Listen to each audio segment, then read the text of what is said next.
Muito bem, agora com a Laís.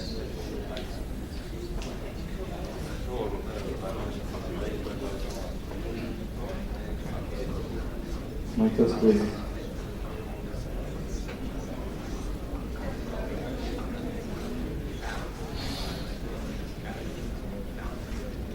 Pode ligar, João. Calma, tá dando pra ouvir? Tá. Agora com a Laís, como é que a gente recebe a Laís?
Boa tarde, tá dando para ouvir?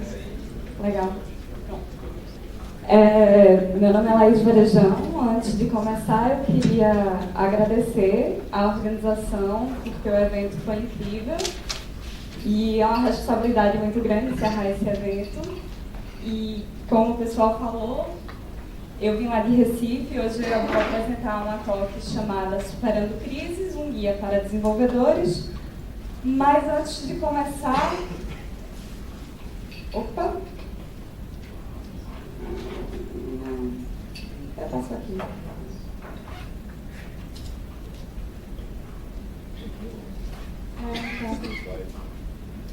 Mas antes de começar, eu queria contar um pouquinho assim minha trajetória até aqui, né? E o que é que eu fiz até agora?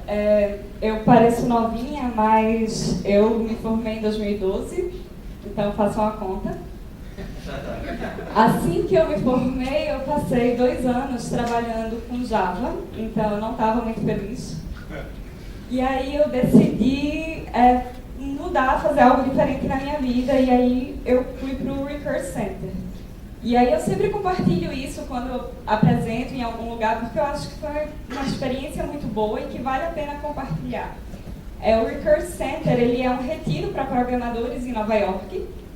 É um espaço onde na época eram 3 meses, mas hoje você pode passar 1 semana, 1 mês e meio ou 3 meses lá, se dedicando a se tornar um programador melhor. Então, quem tiver interesse pode conversar comigo depois, é muito massa a comunidade. E aí, quando eu voltei, isso foi acho que em 2014 para 2015, quando eu voltei do Recurse, eu comecei a trabalhar na Vinta. Então, comecei a trabalhar com Python, hoje sou muito mais feliz. E aí, eu conheci a comunidade de Python, faço parte da comunidade lá de Recife, e tem sido massa. Ano passado, junto com Nicole, a gente organizou o Django Girls lá em Recife. E aí, para quem não conhece, a Vinta é um estúdio de software lá de Recife. A gente trabalha com desenvolvimento web, com consultoria, team augmentation. E a gente tem, a maioria dos clientes, eles são clientes dos Estados Unidos. E a gente desenvolve com Django, com Python e React. Inclusive, agora, enquanto eu estou aqui, o pessoal está fazendo a mudança, porque... Deixa eu tentar mudar esse microfone, fica meio ruim. Certo, acho que vai melhorar. Enquanto eu estou aqui hoje, o pessoal está lá em Recife fazendo a mudança, porque a gente está aumentando o time, e aí o escritório onde a gente estava ficou pequeno, e a gente está indo para o outro lado da avenida. Mas enfim, essa talk hoje ela é sobre crises. E o que é uma crise, né? Uma crise é um momento de dificuldade em que você vai precisar tomar decisões importantes. Então, no contexto da gente de software, todo mundo aqui, eventualmente, trabalhando profissionalmente como desenvolvedores, a gente vai terminar passando por uma crise. Não importa se sua empresa é grande, se sua empresa é pequena, e é ingenuidade a gente achar que a gente vai ser a exceção, que a gente não vai passar por essa situação. A ideia dessa talk, ela surgiu a partir de uma experiência que eu tive lá na Vinta. Eu sou gerente de projetos lá na Vinta e desenvolvedora full stack. E aí, quando eu comecei a gerenciar esse projeto, estava bem no início, a gente teve um caso de crise lá, que eu vou detalhar um pouquinho mais à frente, mas foi um caso de como a gente quase deixou Nova York sem sopa. E aí, o caso foi bem difícil, mas foi um caso de muito aprendizado. E essa talk, ela é meio que essa coletânea de experiências e aprendizados a partir dessa situação.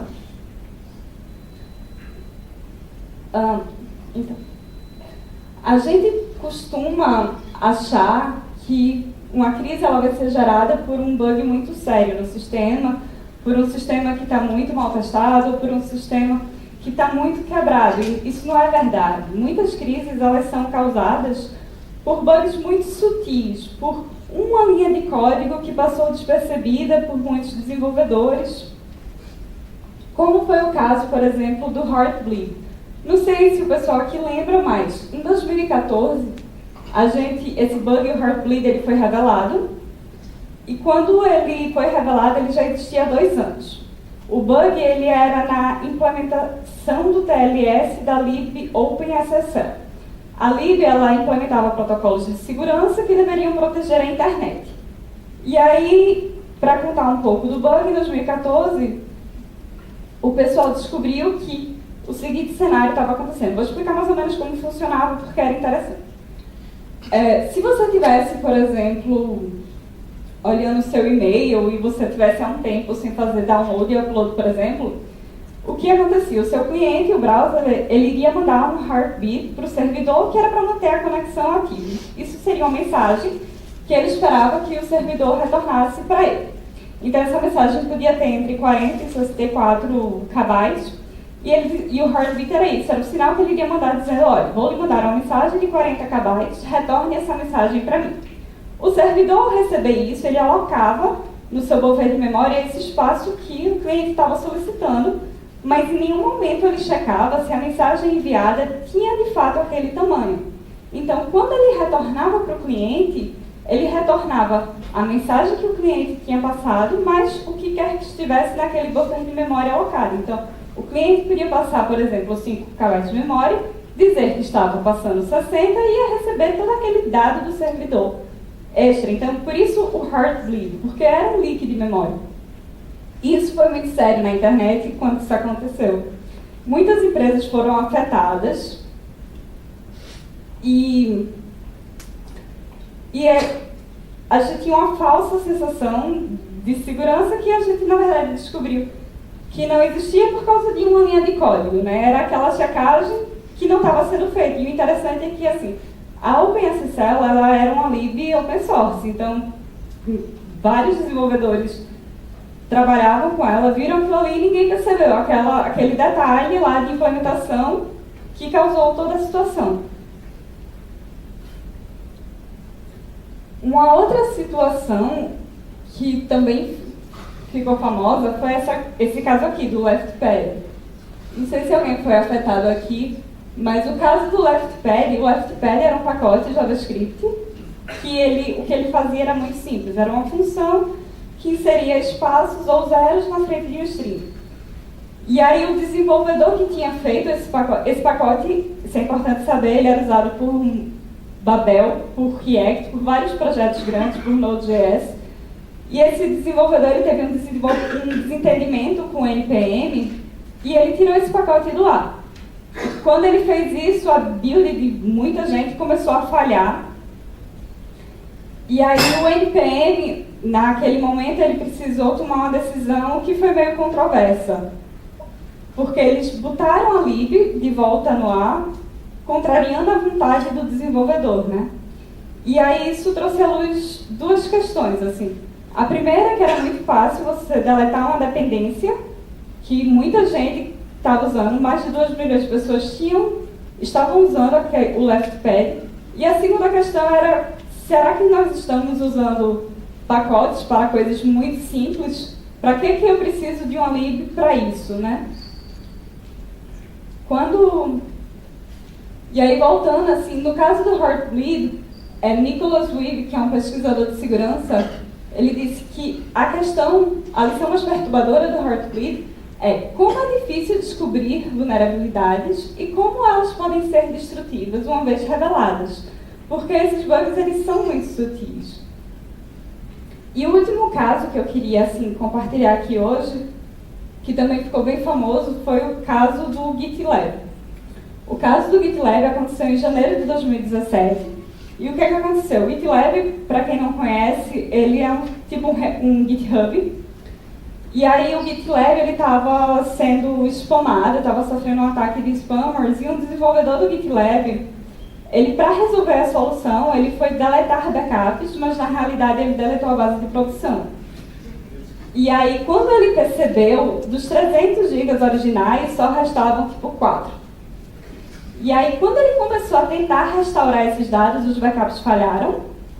E ele só conseguiu restaurar um backup de 6 horas anterior ao evento. Então, 6 horas de dados foram perdidos.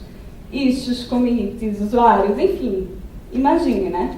Mas, apesar, assim, da seriedade da questão, o caso do GitLab ele é uma referência por como o GitLab lidou com essa situação. Apesar de ter sido uma situação muito séria, o GitLab ele soube gerenciar essa crise muito bem e, apesar disso, se tornou um caso de sucesso. Hoje, 1 ano depois do incidente, continua sendo um caso de sucesso e uma referência não só para o contexto da gente de TI, mas na área de publicidade a galera referencia esse caso como um gerenciamento bem sucedido. E nessa talk eu vou mostrar um pouquinho o que é que o GitLab fez, como ele conseguiu superar esse desafio e o que a gente também aprendeu com ele e conseguiu aplicar no contexto da crise que eu pessoalmente enfrentei. Então, o que eu quero mostrar com isso é que crises elas são inevitáveis, elas vão acontecer. Se você não pode, então, impedi-las, o que você pode fazer é se preparar e ter um processo bem definido para conseguir mitigar essa crise. E aí, como é que a gente faz isso? Eu queria que levantasse a mão aqui quem já passou por uma situação, um incidente crítico, e tinha um processo bem definido para lidar com isso. Ninguém. Massa. E você pode não ter um processo bem definido para incidentes críticos, mas talvez você tenha um plano de recuperação de dados bem definido. Alguém aqui tem? Algumas pessoas, massa. Depois quero saber o de vocês, de fazer configurias. Mas então, como é que a gente se prepara? Que etapas, que processos a gente pode ter para lidar com essas situações? Na minha opinião, a primeira etapa de preparação deve ser a cultura da empresa, porque o seu processo ele vai determinar o que você vai fazer, mas a cultura da empresa ela vai determinar como é que as pessoas vão reagir àquele incidente. Isso é muito importante, mas então, como é que a gente faz isso? Bom, dentro do mundo de software, muita gente segue o Manifesto Ágil. Em síntese, o Manifesto Ágil são 4 valores. Para esse contexto aqui de incidentes críticos, eu acho que tem 2 valores que são os principais, porque eles dizem respeito a pessoas. E aí os 2 valores são esses: indivíduos e interações, mais que processos e ferramentas, e colaboração com o cliente, mais que negociação de contratos. O Manifesto Ágil ele surgiu em 2001 e ele seria uma proposta seria uma metodologia para desenvolvimento de software. Na época, ele era muito importante, assim, não é que ele era importante, mas ele era revolucionário, porque ele quebrava o paradigma que se tinha até então, o modelo de cascata.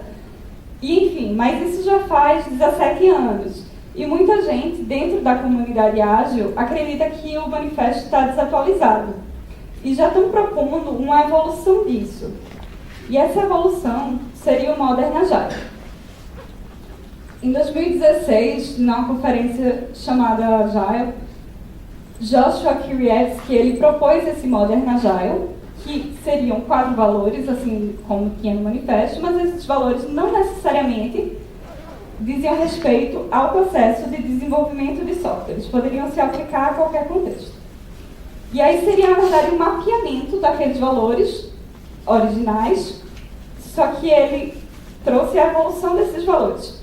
E, novamente, esses 2 valores que dizem respeito a pessoas são: torne pessoas sensacionais e faça da segurança um pré-requisito. Seriam a evolução do manifesto que eu mostrei agora.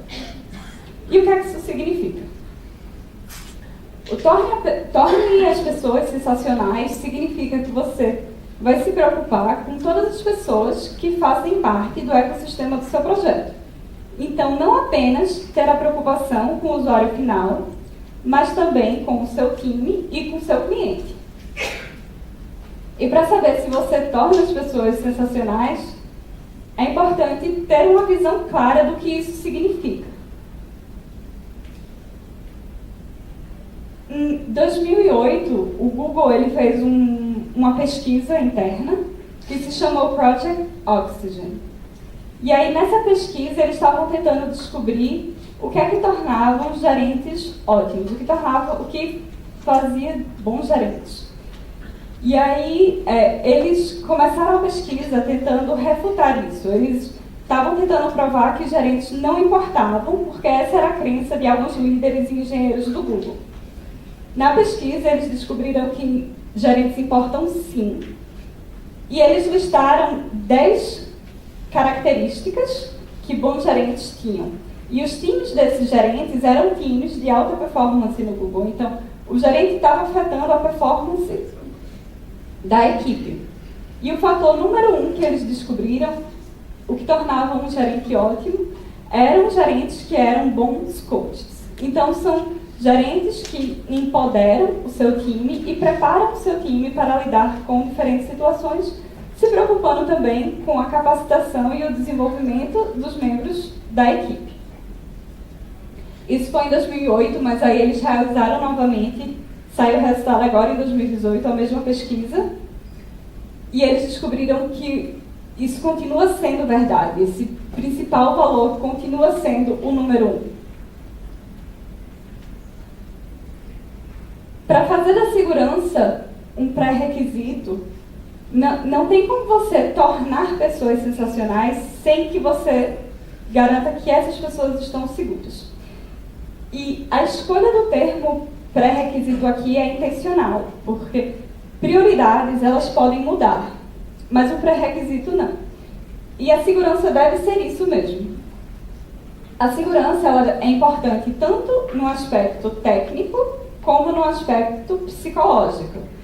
Então é importante que o seu time, a sua empresa, seja um ambiente seguro e inclusivo e que os membros eles sintam que eles têm permissão para falhar. Permissão para falhar significa que você não tem uma cultura de culpa. Se um erro acontece, se um bug acontece, o mais provável é que o desenvolvedor que estava trabalhando nisso, ele fez o melhor que ele podia dentro daquele contexto que ele estava vivenciando no momento. Então, o que você deve fazer é melhorar os processos ao redor disso para garantir que esse erro não pode acontecer, mas a culpa não é da pessoa. E aí você pode ter essa segurança técnica através dos seus processos e também através, por exemplo, de deploys seguros.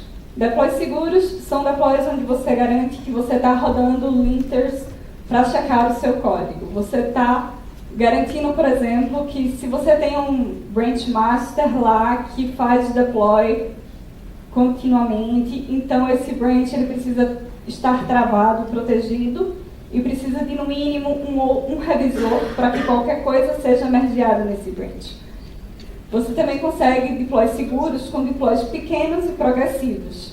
Se você está lançando uma feature nova num sistema muito grande, você pode ter soft launches, onde você vai lançar essa feature para uma parcela do seu sistema, testar com essa parcela, e aí, uma vez que você validou que essa feature está estável, aí sim você torna ela acessível para todos os seus usuários.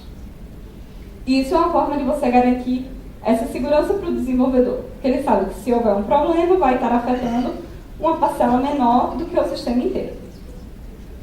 Outra forma é através de feature flags. Feature flags é a habilidade, é o termo técnico para a gente ter uma habilidade de habilitar ou desabilitar uma feature. Então, sempre que você está deployando uma feature nova, é importante que você tenha como tirar essa feature do ar se for preciso. Se um bug for descoberto, é importante que você consiga estancar esse bug naquele momento para garantir que mais usuários não sejam afetados e que você vai conseguir fazer também um rollback seguro desse código, que você consegue voltar atrás nesse deploy. Um outro ponto que eu acho muito importante para você se sentir seguro dentro de um projeto é ter ações destrutivas limitadas. Então, se, por exemplo, você tem uma função que roda no seu ambiente de staging e que é uma função destrutiva, ou que ela modifica dados de alguma forma, e que se ela rodar em produção, vai causar problemas. Então, é importante que o seu código não permita que essa função consiga rodar em produção. Se o desenvolvedor, por engano, rodar, tem que aparecer para ele: opa, essa função não pode rodar em produção, mas você não pode confiar na pessoa que ela não vai cometer um erro. Você tem que garantir que o seu código está garantindo isso para você. E aí o Google, seguindo aquela mesma pesquisa que ela tinha feito do Project Oxygen, ela fez uma segunda pesquisa que é o Project Aristotle. E ele queria descobrir agora, depois que ele estudou os gerentes, ele queria descobrir agora o que é que tornava os times performáticos. E aí eles descobriram que o fator número 1 de times performáticos era a segurança psicológica. Então, o Google já descobriu isso. E segurança psicológica significava que os membros do time, eles se sentiam, eles tinham permissão para arriscar, eles se sentiam que eles não seriam julgados por um erro ou por uma sugestão. Os times, eles trabalhavam bem juntos, então quem estava no time importava menos. O que importava era como o time trabalhava junto. Seth Godin, um autor famoso, ele tem essa citação aqui que eu gosto bastante, que é: as pessoas não têm medo de falhar, elas têm medo da culpa. Então é importante que você tire esse fator de culpa delas. E se crises são cíclicas e inevitáveis, o seu processo vai ser a sua rede de segurança.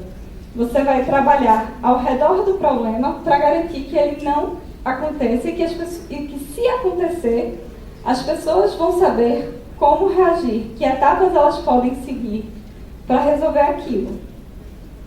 Porque no final as pessoas importam no seu time e é importante que elas tenham essa rede de segurança para que o time seja bem sucedido.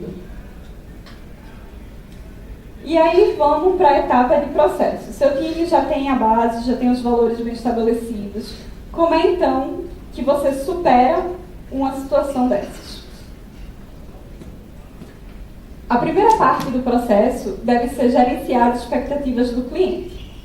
O cliente precisa saber que essas situações são normais.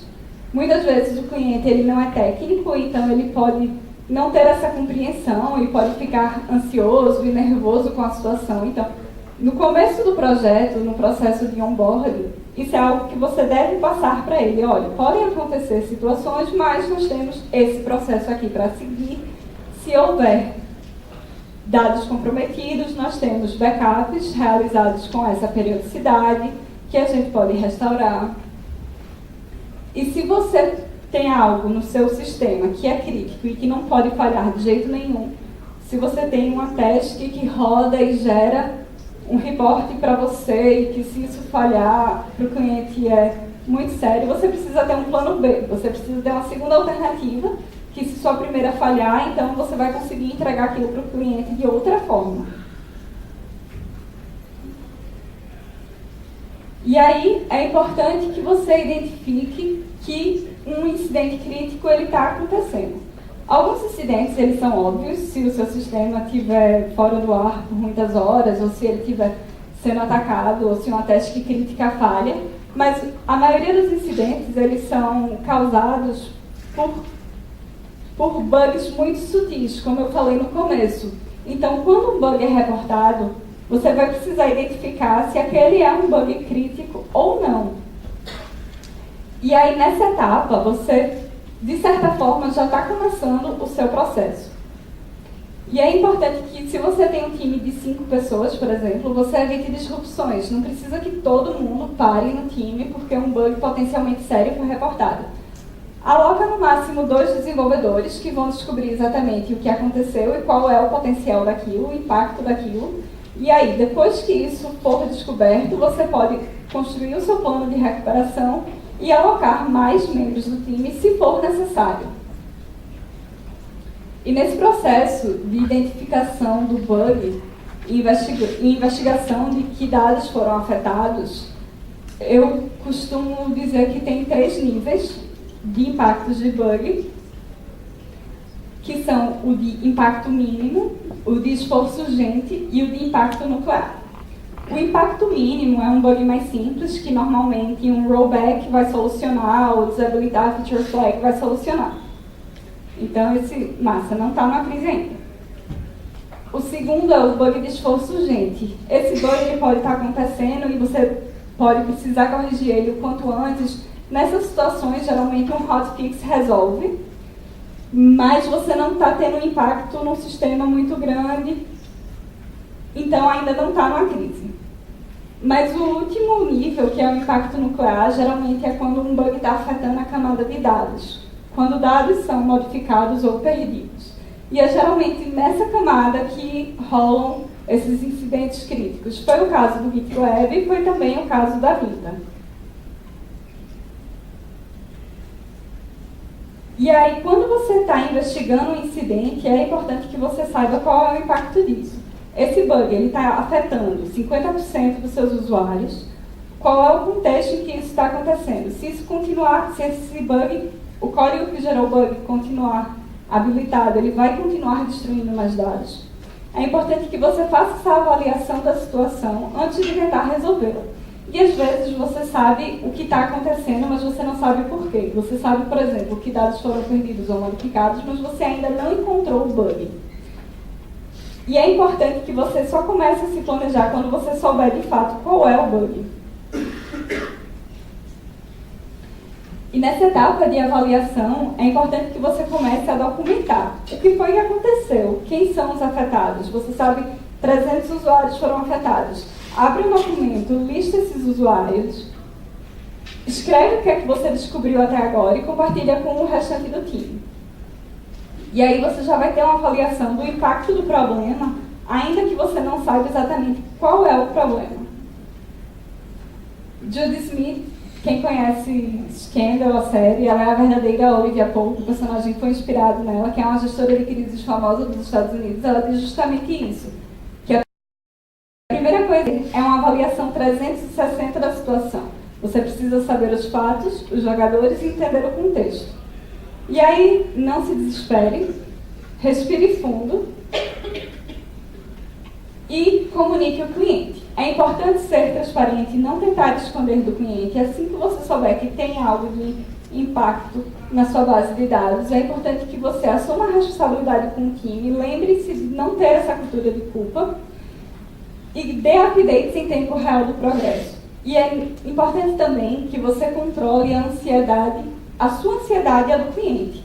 Porque o cliente ele pode estar querendo, sei lá, uma timeline muito precisa de quando isso vai ser resolvido. E se você ainda não descobriu o problema, você não pode fornecer isso a ele. Então é importante que você dê essa informação a ele. Diga, estou investigando, assim que eu descobrir o problema, eu vou lhe dar um deadline para a resolução, mas até agora eu não posso fazer isso.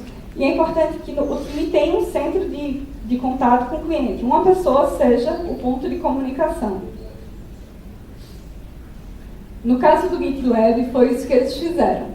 Quando o incidente aconteceu, eles imediatamente tweetaram que tinham, por acidente, deletado dados de produção e que iriam tentar restaurar o backup. E aí eles não só tweetaram, como eles colocaram lá um Google Doc com notas em tempo real. Eles foram descrevendo tudo que estava sendo feito em tempo real.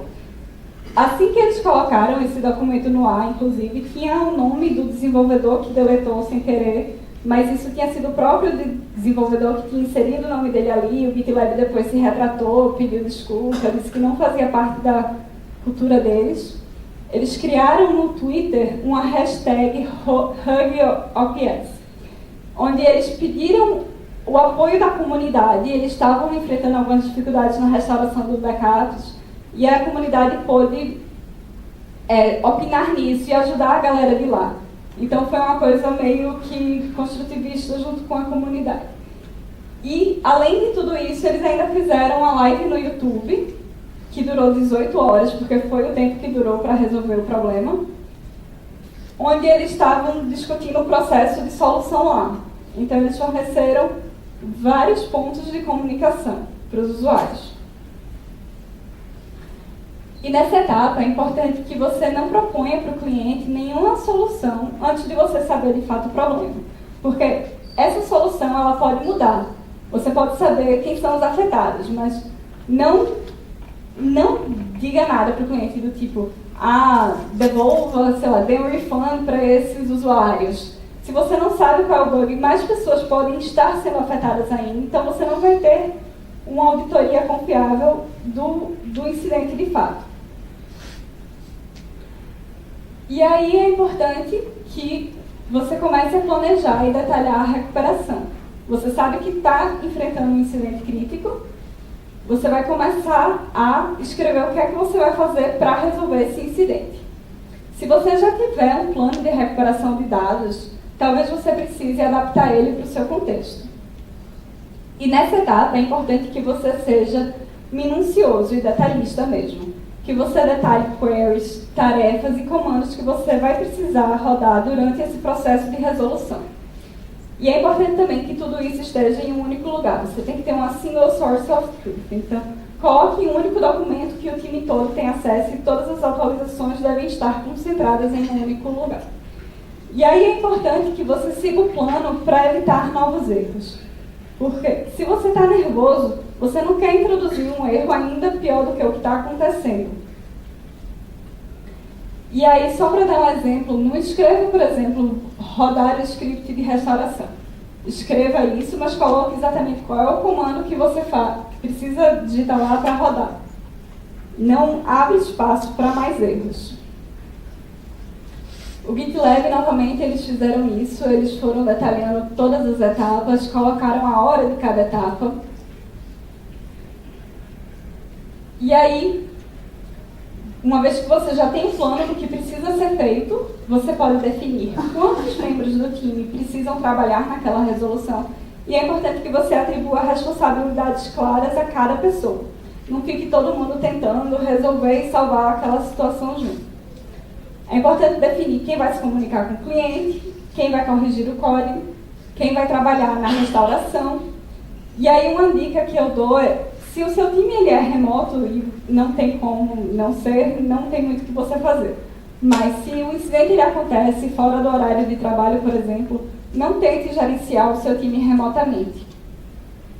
É importante estar todas as pessoas no mesmo local, porque vai ser muito mais fácil ter essa comunicação eficiente. Se não for possível, realmente não tem o que fazer, mas assim, minha experiência pessoal é que tentar gerenciar incidentes críticos remotamente é muito perigoso. E aí, uma vez que você já tem a responsabilidade atribuída, você pode executar esse plano de resolução e recuperação. Durante essa etapa, é importante dar pequenos updates para o cliente. Por exemplo, já corrigi as inconsistências da base de dados, ou então, estou trabalhando em scripts. E quando você tiver esse seu script, essa sua resolução, é importante testar essa restauração localmente. Não tenha pressa de tentar jogar tudo para a produção logo, para resolver o problema rápido. É mais importante que demore mais e seja correto do que seja rápido. E é importante também lembrar que hotfixes sem revisão e sem testes são inaceitáveis. Não é porque você está enfrentando um incidente crítico que você vai quebrar o seu processo. Uma vez que você executou, que tudo voltou ao normal e a crise está resolvida, é importante detalhar o que aconteceu em um post-mortem do incidente. Por que a crise aconteceu? Que problemas foram encontrados durante a resolução? Que ações foram executadas para resolver esse problema? E que medidas vão ser adotadas para que o problema não se repita de novo? Porque essa experiência pode ser útil para outros times dentro da sua empresa também. E até para o próprio time ter isso registrado e poder referenciar no futuro. Novamente, o GitLab fez exatamente isso. Depois do incidente, eles postaram no blog deles um post-mortem da situação. E aí, uma vez, o post-mortem ele vai ser um documento interno que você vai fazer dentro da sua empresa, que você pode ou não compartilhar com o cliente. Mas, independentemente disso, é importante que você se reúna com o cliente depois e informe para eles o que é que você está fazendo para evitar que isso aconteça, que você também detalhe o que aconteceu. Mesmo se o cliente não for técnico, ele vai apreciar que você teve esse cuidado de tentar explicar a situação para ele, em detalhes. E aí você vai dizer que lições vocês aprenderam com isso e como casos semelhantes vão ser evitados. Se você tem testes prioritárias rodando em horários incomuns, mas que podem ser críticas se falharem, então precisa ter um desenvolvedor monitorando aquilo em uma determinada situação, talvez você precise. Se você tem uma base de dados que foi afetada e que gerou uma inconsistência, você descobriu essas inconsistências rodando queries. Talvez essas queries possam se tornar checks de segurança para você. Você ter realmente testes rodando, checando se não tem nenhuma situação em que aquilo acontece. E aí, se tiver uma situação, você recebe uma notificação dizendo, olha, encontramos algo estranho aqui. E aí, se algo semelhante acontecer novamente, você vai saber bem no início do problema. Novamente, o GitLab fez isso e divulgou para a comunidade o que é que eles tinham aprendido, o que é que eles estavam fazendo para evitar que isso acontecesse de novo.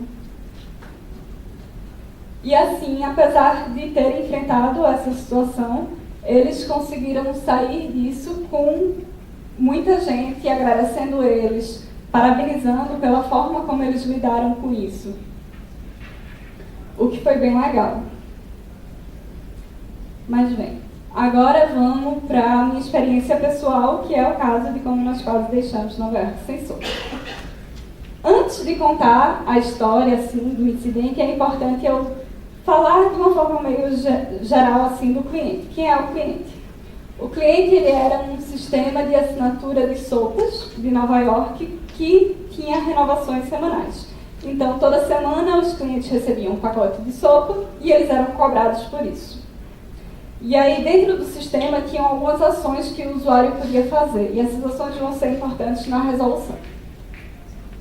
Os usuários, eles podiam customizar as refeições da semana. Por exemplo, não gosto de beterraba, quero trocar minha sopa de beterraba pela de batata. Eles podiam pular uma semana e dizer, essa semana eu vou estar viajando, não quero receber, não vou ser cobrado por isso. Eles poderiam mudar de plano, eles tinham vários planos diferentes. Eles podiam trocar o dia da entrega. Não vou estar em casa na sexta, entregue no sábado, por exemplo. E por fim, eles podiam cancelar a assinatura. E aí, essa informação é muito importante também. Toda quinta-feira, as assinaturas elas eram renovadas e os pacotes enviados. Então, toda quinta-feira, os pacotes precisavam existir ali na base de dados para serem cobrados e enviados para os clientes. Aí vamos para a noite da quarta-feira, estávamos no escritório trabalhando, o cliente ele já estava enfrentando problemas de logística, porque estava tendo uma nevasca em Nova York, coincidentemente, todas as situações convergem para o caos. E a gente recebeu o reporte de um bug, que uma usuária ela não estava mais conseguindo ver suas sopas semanais. A usuária entrou na sua conta, no dia anterior ela tinha entrado, a entrega dela estava lá, e quando ela entrou de novo, no dia seguinte, ela não viu mais a entrega. E aí a gente foi investigar esse bug. Nesse processo de investigação, a gente seguiu nossas boas práticas e a gente baixou a base localmente. A gente nunca audita uma base de produção em produção, porque a gente não quer correr riscos de rodar nada errado. Então essa base ela é restaurada localmente. E aí a gente foi descobrir que, de fato, essa usuária, o pacote dela havia sido deletado, mas não só o dela. 427 pacotes eles haviam sido deletados. E na época, o sistema tinha um pouco mais de, acho que 800 pacotes semanais, algo assim. Então era algo que estava afetando metade, quase metade da base. Quando a gente constatou o impacto disso, a gente parou e fez, não, é um bug de impacto nuclear. É um bug que está afetando 50% dos usuários, mas a gente sabia o impacto, mas a gente não sabia que bug era esse, como é que isso estava acontecendo. E aí, não faça isso. Vamos ver como é que a gente resolve essa situação. Primeira coisa foi avisar para o cliente, dizer que de fato a quantidade de pacotes haviam sido perdidos, que eles avisassem ao Customer Support, que se alguém reportasse, pedisse calma para o cliente, que a gente estava resolvendo, que já estavam cientes do ocorrido, que de fato havia algum problema lá, mas que estava sendo resolvido.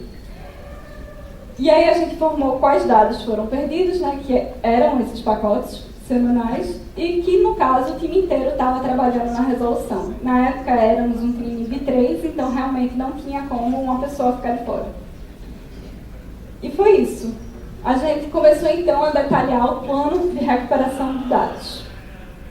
A primeira coisa foi fazer o backup dos dados. A gente não sabia o que estava acontecendo e a gente não queria que mais dados fossem perdidos. E aí a gente começou a documentar esses afetados. Quem eram esses 427? O terceiro passo seria identificar a causa do bug, fazer um hotfix, identificar o último backup com dados válidos, que seria importante na restauração, identificar o que causou, que request causou isso, no nosso caso era importante, identificar também o time frame entre o bug e o último backup válido. A gente não tinha backups por hora, por exemplo.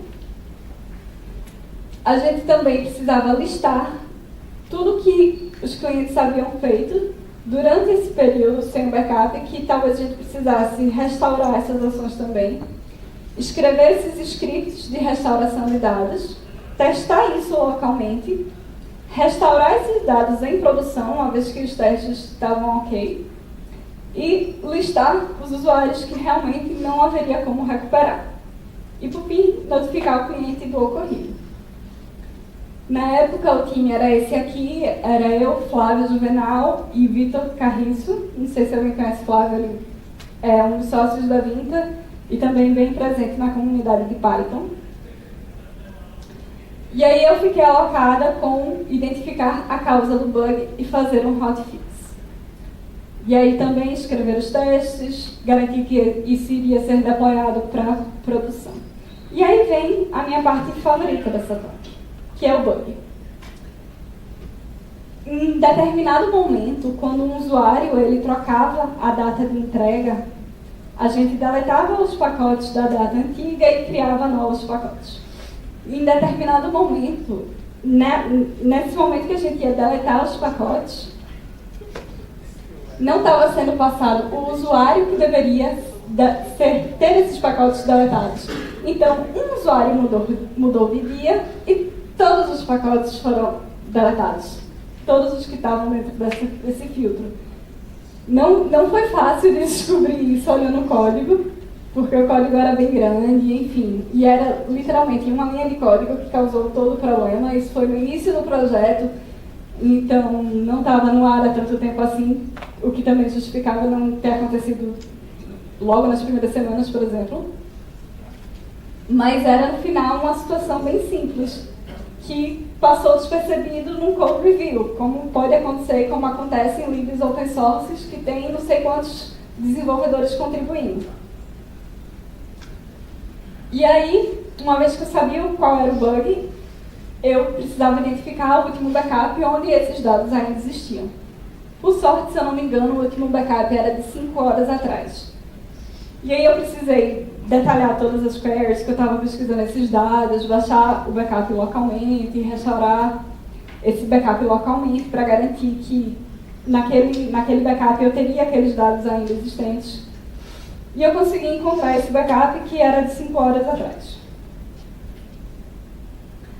Vitor, que era outro membro do time, ele estava investigando o nosso log para descobrir o que é que os usuários haviam feito no momento daquele bug, entre o bug e o backup. A gente queria restaurar essas ações dos usuários.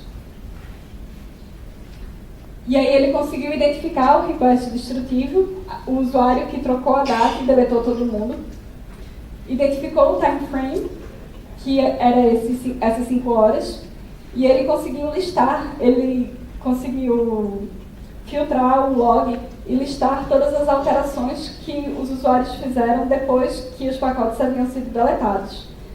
E aí vem aquelas 5 ações que eu falei no começo que eram possíveis dentro do sistema.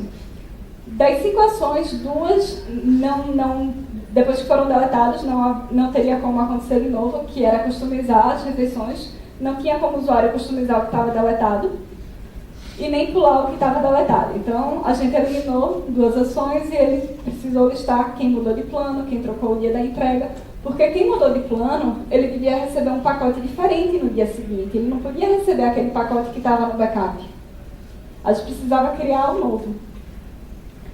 Quem trocou o dia de entrega também, mas aí no caso, quem trocou o dia de entrega já tinha perdido o pacote por causa daquele primeiro usuário. E por fim, quem cancelou a assinatura? Quem cancelou a assinatura a gente já tinha, então foi tranquilo também. E aí Flávio, ele ficou responsável por escrever os scripts de restauração de dados. Demorou um certo tempo para conseguir pegar todos esses backups e restaurar. Algumas tabelas relacionais a gente descobriu que estava faltando script para elas quando estava testando localmente. Então essa etapa de testar localmente não deu certo tudo de primeira. Foi muito importante a gente fazer isso antes de tentar rodar em produção. E aí, por fim, a gente conseguiu restaurar. Antes de restaurar, eu acho que tinha se passado 4 horas, então a gente fez um novo backup em produção. E a partir desse backup que rolou, a gente rodou tudo de novo para ver se tinha algo diferente desde aquele que eu estava começando no começo das 4 horas. E aí a gente já tinha todos os comandos listados, tinha lá o script e todos os comandos que ia precisar rodar para restaurar os dados, e a gente só fez executar esses comandos. E por fim, a gente também já tinha todas as queries preparadas para auditar que os dados haviam sido de fato recuperados.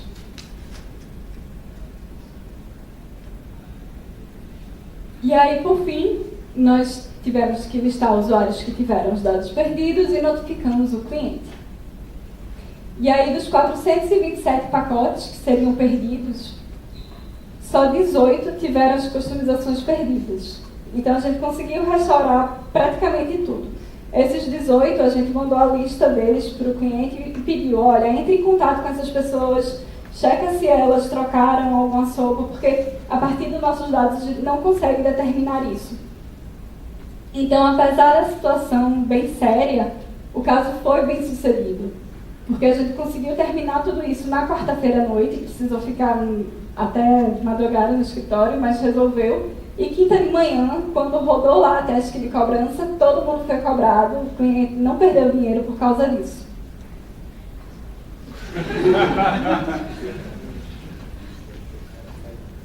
E aí vamos para o pós-crise. Passada a crise, a gente fez uma retrospectiva, o time se reuniu, discutiu o que foi que aconteceu, por que isso tinha acontecido. A gente documentou o pós-mortem, gerou até uma toque. E aí avaliou o plano de recuperação. O que é que a gente poderia ter feito diferente, o que é que teria sido melhor. E aí a gente viu de que forma a gente poderia melhorar. No caso daquele código que eu mostrei, que era o código que estava bug, aquele código estava dentro de uma outra função. E aí a gente viu, não, se isso aqui está sendo destrutivo, é importante isso estar isolado e que isso seja testado isoladamente. O bug, ele tinha teste, mas o teste ele checava se o cara que estava trocando de dia tinha o pacote deletado, e de fato tinha, só que ele não checava se as outras pessoas não tinham, os pacotes permaneciam. Então era um bug mais sutil de testar. E aí a gente reforçou o uso de helpers para garantir que esses códigos eles estariam isolados e testados isoladamente. Se tivesse um helper, o cara que estivesse escrevendo, ele ia ver, vou passar o usuário aqui, né? Quero deletar do usuário. E aí a gente também viu que era importante ter pull requests pequenos, porque se tu tem um pull request de 700 linhas, quem estiver corrigindo vai passar 30 minutos lendo aquilo. No minuto depois ele já vai estar cansado e algo vai passar despercebido. É impossível você garantir que você está conseguindo revisar tudo 100%. Para melhorar isso, você pode fazer pull requests pequenos, porque são fáceis de revisar. E aí a gente estruturou esse aprendizado numa checklist, está disponível nesse link aqui. Em outras situações que aconteceram, não houve nenhum incidente tão sério até o momento, espero que continue assim, mas houve outros incidentes e aí a gente conseguiu já usar esse checklist, já aplicar o processo e já ver o que é que a gente pode aprender com isso. E aí a conclusão disso é: agora que eu tenho um processo, agora que eu tenho uma boa cultura na minha empresa, superar crises vai ser fácil? Não. Cada crise vai ser um novo desafio quando o incidente for reportado, que você começar a auditar e ter noção do impacto do problema. Você vai ficar nervoso do mesmo jeito, mais ou menos você vai ter um processo que vai lhe dar etapas tangíveis do que fazer. E a sua intenção com isso não é evitar a crise, mas mitigá-la. E o mais importante disso tudo é que é muito importante confiar no seu time e garantir que isso não vai afetar o desenvolvedor que escreveu lá o bug, que o time vai continuar unido, forte e que todo mundo vai lidar com naturalidade com aquela situação, porque é natural. E é isso.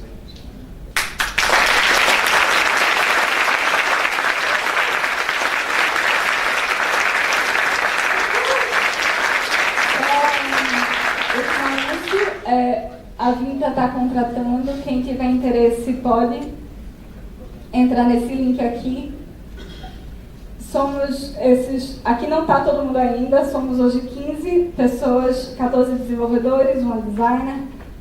O pessoal não teve nem tempo de tirar a foto ainda, e por isso que nem entrou no slide, mas queremos mais desenvolvedores. Recife é massa, como o Mário disse.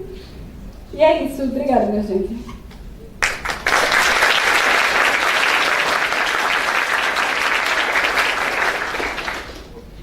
Muito boa, muito legal. Perguntas? Não?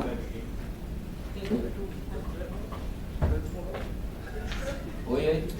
Minha pergunta é só como é que o cliente ali reagiu com essa crise. Ele foi understanding? Ele foi bem understanding. Eu acho que o fato da gente ter comunicado logo e ficar dando esses updates meio que tranquilizou ele, sabe? Em outros incidentes, assim, quando isso não é feito, a gente percebe que ele fica mais ansioso. Ele fica mais querendo, o que é que aconteceu? Mas contanto que a gente detalhe e diga, vamos resolver nas próximas 5 horas, porque já descobrimos qual é o problema, ele compreende e fica tranquilo. É só garantir, gerenciar, né, essa expectativa dele. Mais alguém? Não? Ok. Obrigada, Larissa.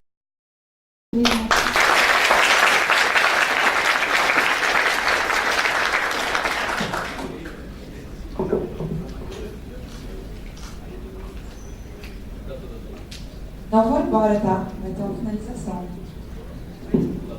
Vai! É muito legal. Oi? Alô? Tá. Oi.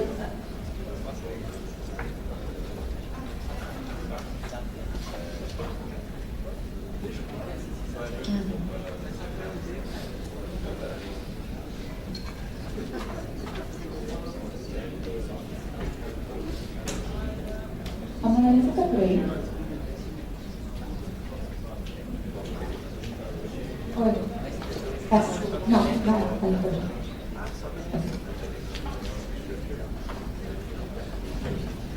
Analisa Mário.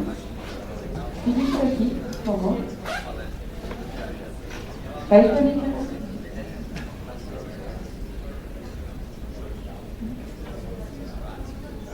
Tá, bom pessoal, é isso. Chegamos no fim da primeira parte, né, do evento, que é uma parte das palestras.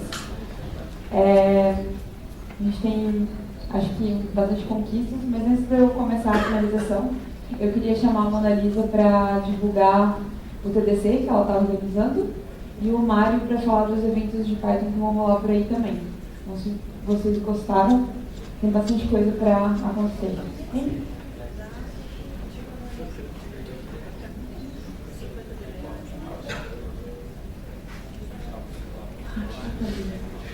Tá certo. Olá. Oi. Oi, gente. Eu sou a Mona Lisa. Estou ajudando a organizar a trilha de Python TDC. Eu sou muito boa, então eu não lembro a data. Peraí. Dia 21 de abril. É isso aí. É dia 21 de abril. Tem muita palestra. Acho que até demais, vai ficar bem apertado. O Mário vai ser o primeiro a palestrar, vai estar falando sobre a comunidade Python e apareçam lá. É caro, mas a gente vai estar.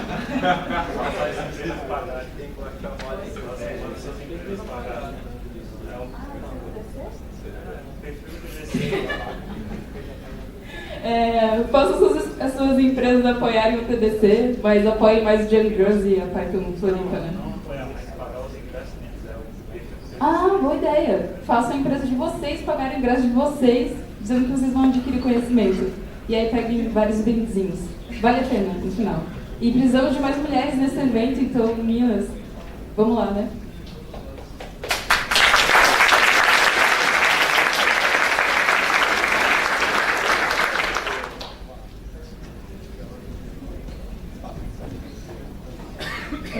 Boa noite, boa tarde. Tá baixo, né? Esse microfone não tá legal. Tá bom aí no fundo? Tá bom? Tá aí demais, tá legal aí? Pessoal, eu queria dar alguns avisos. Antes de dar alguns avisos, eu só queria mostrar a minha emoção. Essa coisa de comunidade Python comigo particularmente mexe muito. É muito bonito para mim ver isso aqui do meu lado. Assistir a Lightning Talk do Lucas com o coração do filho dele batendo, eu não sei o que dizer. O Ayrton Senna falava que quando ele ganhava uma corrida e tocava o hino nacional, vinha uma droga, né? Alguma coisa que ele não sabia explicar. Dentro da comunidade Python, eu sinto um sentimento que eu acredito que é igual. Não, eu vou continuar aqui, obrigado.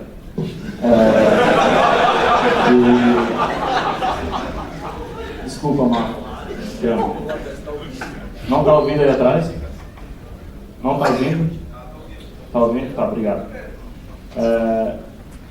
Então, eu só queria convidar vocês, em primeiro lugar, para o evento que é o mais importante nacional da comunidade Python Brasil, que é a Python Brasil 14, que vai acontecer em Natal. Foi o evento que eu fui em Brasília pela primeira vez em 2013 e mudou minha vida completamente, tá?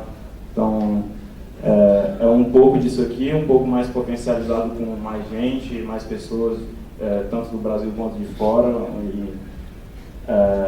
Lembrando que sempre a gente tem a cultura de que o mais importante sempre são vocês, né? Estarem lá, dividindo conhecimento, cada um trazendo um pouquinho da sua história e trocando conhecimento. Então, fica o convite para vocês. Está sendo um evento organizado com muito zelo lá pelo pessoal da Evolux, que é uma empresa que tem soluções para redes lá em Natal, que é o Ítalo está puxando, ele é o Big Carona do evento esse ano. Está sendo um evento preparado com muito carinho lá, vai ser um evento muito legal, no hotel perto do Estádio das Dunas, lá que eu esqueci o nome. Então fica o convite para vocês, junto com as empresas aí, estudem aí, mandar a gente enviar a palestra também, é muito importante. Eu acho que as chamadas já estão abertas, tanto inscrições como palestras para a Python Brasil já estão abertas chamadas. Então fica o convite. Além da Python Brasil, assim como foi falado mais cedo pela Melissa e o Ramiro, tem o SciPy que ainda vai acontecer esse ano. Existem outras iniciativas, esse ano já aconteceu a Python Sudeste em São Paulo. Ainda vai ter a Python Amazônia, em Manaus, eu acredito. Python Nordeste em Campina Grande. Python Cerrado em Brasília. Caipira em São Carlos. Caipira é um evento muito legal, que é no interior de São Paulo, né, Marco? Hoje começou em Ribeirão Preto, no clima de festa junina ali, o Caipira, o Pi é PY, guarda essa informação, de Python. Então, assim, indiquem os amigos aí que vocês sabem que moram perto dessas cidades para a gente conectar todo mundo, tá bom? E antes de eu voltar para a Letícia aqui, parabéns, Letícia, por esse evento maravilhoso que você organizou. Maravilhoso. Tá bom?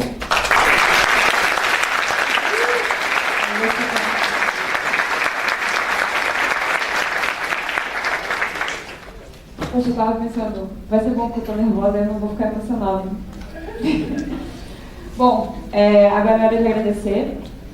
Eu queria agradecer primeiramente a organização. Eu queria que todo mundo que me ajudou de alguma forma levantasse e viesse aqui pra frente, por favor. Todo mundo, vem frente, vem. Você tem que ter achado minha amarela, você tem que vir. Por favor. Alguém tira uma foto. Obrigada. Foram 7 meses de organização e apesar de eu estar aí puxando à frente, o meu trabalho foi mínimo. Vem, você também. Foram 7 meses de muito trabalho, mas tudo muito dividido, cada um fez um pouquinho. E, assim, foi sensacional, então eu queria uma salva de palmas para todo mundo aqui, por favor.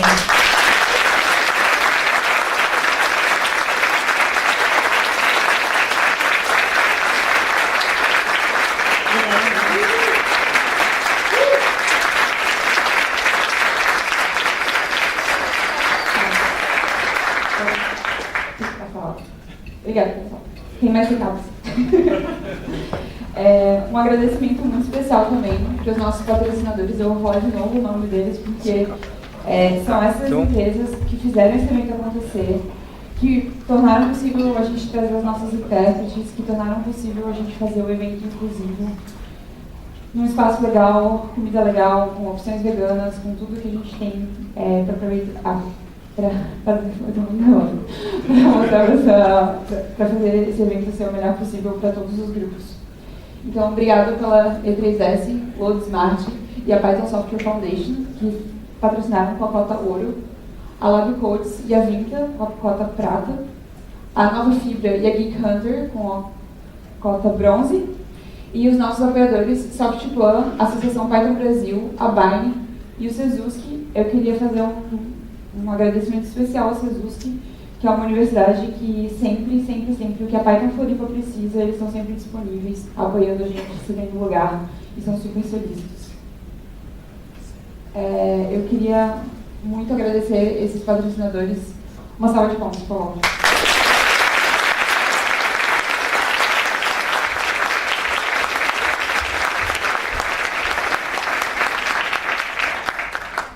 Também queria agradecer enormemente essas intérpretes de Libras maravilhosas.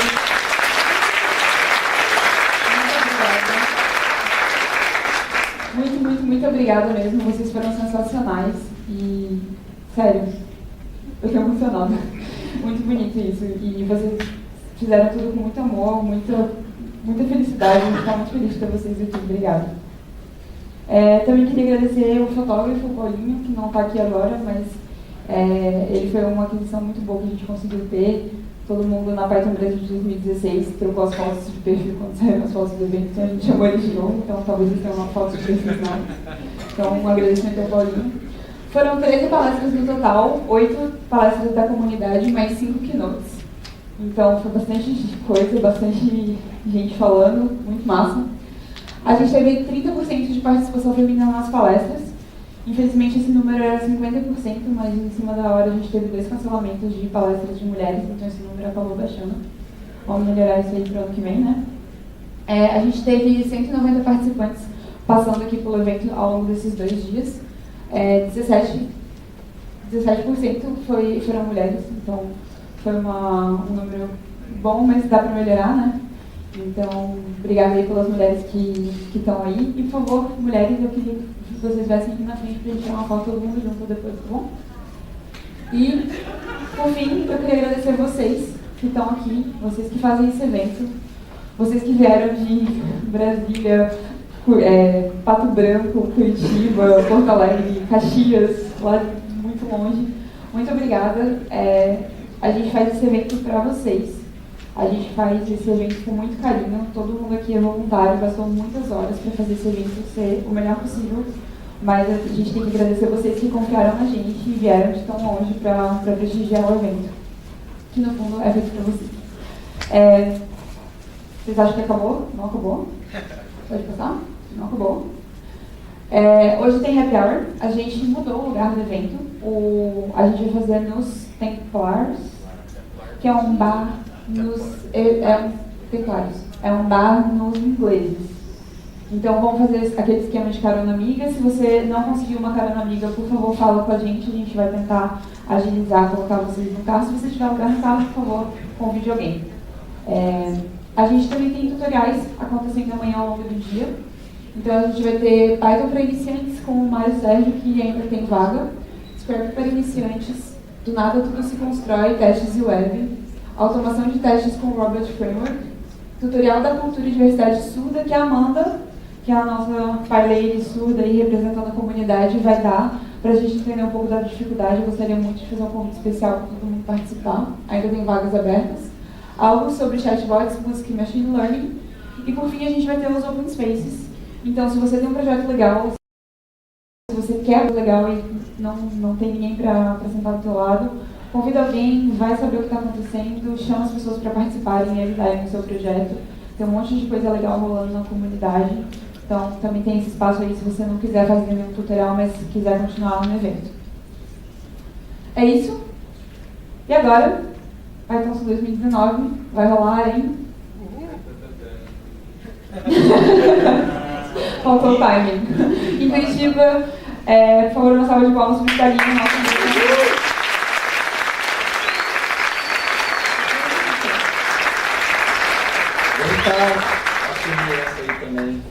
Ramiro também, se quiser, chega aí. Bota a resposta na galera aí. Deixa eu ver, o Wagner que estava primeiro. Ah, sim. O Wagner, que é o cara que eu conheci ele no ônibus vindo de Curitiba, o primeiro evento que ele tá vindo, cara, fiquei muito feliz, assim. O Josemar também tá aí. Bom, já deve ter uma outra galera de Curitiba que eu talvez nem conheça também. Então, a gente assumiu o compromisso de fazer a Python Sul em Curitiba para completar os 3 estados do Sul. A gente está bem, não é o Nordeste que tem 11. Então, são 3 estados, o terceiro vai ser no Paraná. A gente tem uma comunidade que tem feito coding dojo, muitos coding dojos no último período, apesar de ter diminuído agora, mas daqui a pouco a gente volta. Tá todo mundo convidado aí para Curitiba. A ideia é a gente fazer o evento exatamente, ou com alguma folga de algumas semanas, na mesma época do ano. Não vai estar tão frio. Em Curitiba não vai estar tão frio, não é como junho ou julho, e também não vai estar tão vazio como é em fevereiro e janeiro, porque a cidade esvazia bastante no verão. Tem várias coisas legais para vocês irem, isso aí é o Jardim Botânico, lá em Curitiba, lugares legais para vocês conhecerem. A gente está pensando também um evento bastante inclusivo, com bastante novidade. Vai ter o SciPy lá em agosto também, acho que já falaram algumas vezes. O encontro da comunidade de Python científico, que o Ramiro está organizando com muito esforço e, bom, tá com a ajuda da galera daí também. E Curitiba é isso, não tem muito o que falar de uma cidade tão enfadonha, né? Curitiba não sei falar isso. Mas Curitiba tem vários lugares bons para ir, para conhecer, é uma cidade legal de se conhecer, um pouco menos ensolarada e todas essas coisas que o pessoal gosta de fazer no turismo, mas uma cidade boa para fazer eventos. O centro é bastante movimentado nos finais de semana, tem bastantes bares com muitas cervejas diferentes. Bastante bar com muita cerveja diferente, bastante coisa diferente para fazer, né? Nessa época agora está acontecendo o Festival de Teatro. Então, se a gente conseguir encaixar as duas coisas, vai ser legal também. Porque o festival também tem muita peça de teatro de graça, e eu posso dizer sinceramente, não gosto de teatro, vou ao festival, porque tem muita coisa legal. É o estado mais ao norte, tem Araucária, como tem em todos os lugares do sul, por isso que tem Araucária em todas as camisas. A gente jura que vai botar Araucária na camisa da Python Sul 2019 também. E tem uma comunidade também que está muito afim de fazer coisas novas, fazer coisas legais, e tem aprendido muito com o tempo.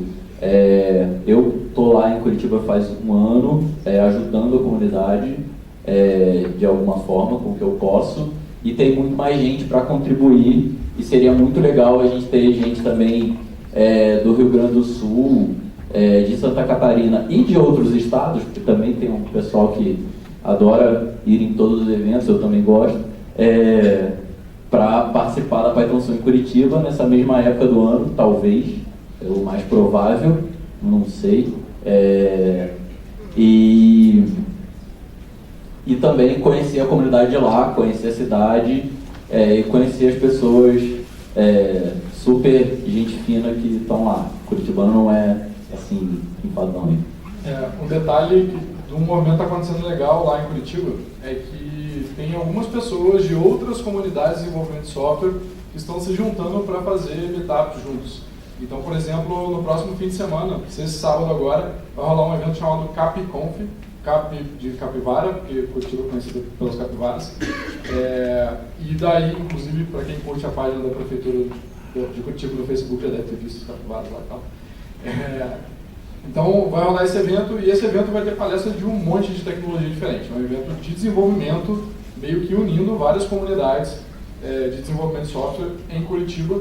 Inclusive, eu já conversei com um dos organizadores desse evento e já foi super solícito com relação a espaço e tal. Então, a gente já tem duas opções já engatilhadas de espaço, só precisamos ver data, tudo direitinho.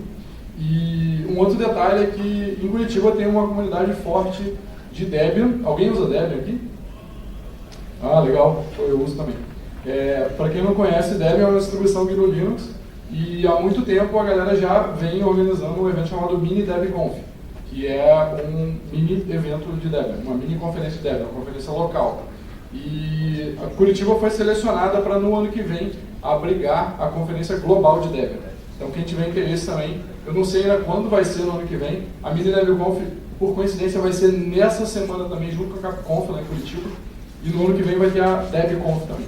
Então a gente está, enfim, vai ver direitinho as datas, vão rolar essas coisas em Curitiba, provavelmente vai rolar a CapConf mais ou menos perto do momento que a gente quer fazer a Python Sul lá. Provavelmente vai estar rolando o festival de teatro também e a DebConf também. Então a gente vai tentar encaixar numa data que não esteja muito frio, que esteja rolando um outro congresso que não concorra, né, mas que possa complementar para quem quer ir, tipo teatro e tal, e que a cidade não esteja tão vazia. É isso. Também tem várias empresas em Curitiba. Nossa, tem mil coisas para falar. Apesar da cidade ser pequena, fria, sem sol, as pessoas são frias, não conversam legal com você, mas venham, né? Não, a cidade é tudo.